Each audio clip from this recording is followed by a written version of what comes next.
Hi hello నమస్తే welcome to మన 9 TV న్యూస్కు స్వాగతం. నేను శంకర్ గౌడ్.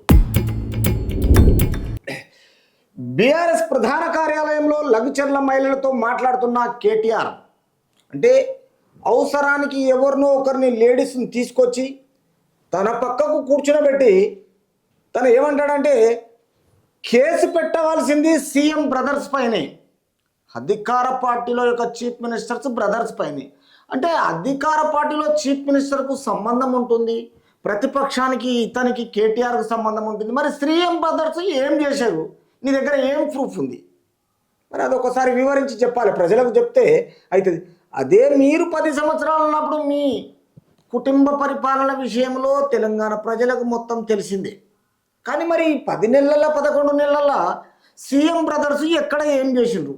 ఏ అరాచకాలు చేసిండ్రు? ఏ కుంభకోణాలు చేశారు? ఏ కబ్జాలు చేసిండ్రు? చెప్పండి. పోనీ ఏ కేసులు పెట్టారు చెప్పండి.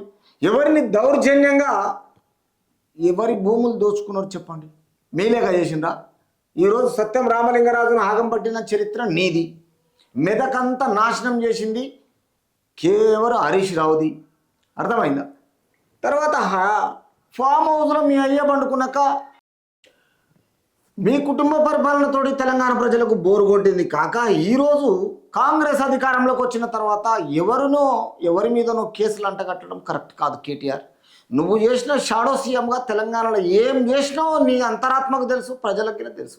కానీ ప్రజలు మెచ్చిన నాయకుని మీద ఈరోజు మిగులు రాష్ట్రాన్ని పాడు చేసింది కాక ఈరోజు రాష్ట్రంలో మంచి చేస్తుంటే ఇంకా మీదికెళ్ళి ఎవరితోటో కేసు పెట్టవలసింది సీఎం బ్రదర్స్ పైన అనేది కరెక్ట్ కాదు. ఎందుకంటే ప్రజలు గమనిస్తున్నారు మీరు చేసే అరాచకాలకు. వాళ్ళకు అర్థమయ్యే భాషలోనే లఘుచర్ల ప్రజలు సమాధానం చెప్పారు. తప్పేంటి? ఫార్మసిటీని ఆపేది ఎవరంటూ గిరిజన రైతులపై తిరుపతి రెడ్డి బూతులు. అంటే ఇప్పుడు మీరు చేయలేదా? మెరకాన్పేట ఏరియాలో ఫార్మసీ గురించి మీరు భూములు తీసుకోలేదా ఆ రోజులలో? పోనీ ప్రజలకు మోసం చేయలేదా? మరి వీళ్ళు అధికార పార్టీలు ఉన్నప్పుడు అడుగుతున్నారు, రైతులను అడుగుతున్నారు. ఇస్తారా అయ్యారా అనేది కానీ అధికార పార్టీ నిర్ణయిస్తుంది. కానీ తీసుకొచ్చి వాళ్ళని ఏ ఒక్కరినో అందులో 102 తీసుకొచ్చి ఈరోజు బీఆర్ఎస్ ప్రధాన కార్యాలయం అంట. ప్రధాన కార్యాలయం ఎక్కడ? అధికారంలో ఉందా ప్రధాన కార్యాలయం? దానికి అర్థమైందా? ప్రతిపక్ష కార్యాలయం అది. ప్రతిపక్ష కార్యాలయంలో లఘుచర్ల మహిళలతో మన ఇద్దరుంటే మహిళలు అయిపోతారు. అంటే ఏకవచనంతో మహిళలు ఇద్దరు చాలు, 100 మంది అవసరం లేదు నీకు. కేవలం ఏంటంటే నీ ప్రూఫ్, నీ ఎవిడెన్స్కు నువ్వు ఇలాంటి మాటలే మాట్లాడతావు. ఎందుకంటే నీ సైడ్లో నువ్వేంటంటే రాజకీయం చేయలే కదా. సప్లిమెంటరీ రాసి అమెరికాలో వచ్చేసి ఇక మీ అయ్యా 3 అక్షరాల కేసీఆర్ లేకపోతే ఇక్కడ రాజకీయమే లేదు. దాన్ని పట్టుకొని లఘుచర్ల మహిళలతో ఈరోజు సీఎం బ్రదర్స్ పైనే కేసు పెట్టాలి. ఏం కేసు పెడతావు? పెట్టు ఒకసారి చూడు, పెట్టి చూడు తెలుస్తుంది. మీ అయ్యకు నువ్వు ఒక్కరిగా వాళ్ళు ఎంతమంది ఉన్నారో చూడు తెలుస్తుంది. పెట్టి చూడు ఒకసారి. వాళ్ళకు అర్థమయ్యే భాషలోనే లఘుచర్ల ప్రజలు సమాధానం చెప్పారు. తప్పేంటి అంట. తప్పేంటి ఒప్పేంటి ప్రజలు నిర్ణయిస్తారు. ప్రజలు, ఇది ప్రజాక్షేత్రము, ప్రజలు ఇచ్చిన అధికారం. ఏ పార్టీ అయినా పర్లేదు. ఫార్మసిటీని ఆపేది ఎవరంటూ గిరిజన రైతులపై తిరుపతి రెడ్డి బూతులు. సొంత నియోజకవర్గంలో ఎస్టీ భూములను సీఎం బంధువులకు ఇవ్వాలనేది ప్రణాళిక. సీఎం బంధువుల ఈడ ఫార్మసీ గురించి అడిగేది సీఎం బంధువులకా?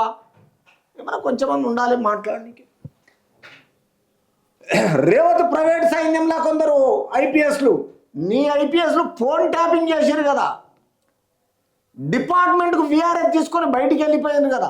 ఈరోజు ఐజీ ప్రభాకర్ రావు ఏంది? ఈరోజు తిరుపతి అన్న ఏంది? అర్థమవుతుందా? ఎంతమంది? 6-7 మంది మొత్తం నాశనం చేసి మొత్తం హార్డ్ డిస్కులతో సహా మూసిలేసి పారేసిన ఘనత మీ అధికారంలో కాలేదా? మళ్ళీ మాట్లాడతారు ఏదన్నా అంటే మీరు చేస్తే సంసారం ఈతలు వేస్తే వ్యభిచారమా? సిగ్గుషేటు ఉండాలి కొంచెం.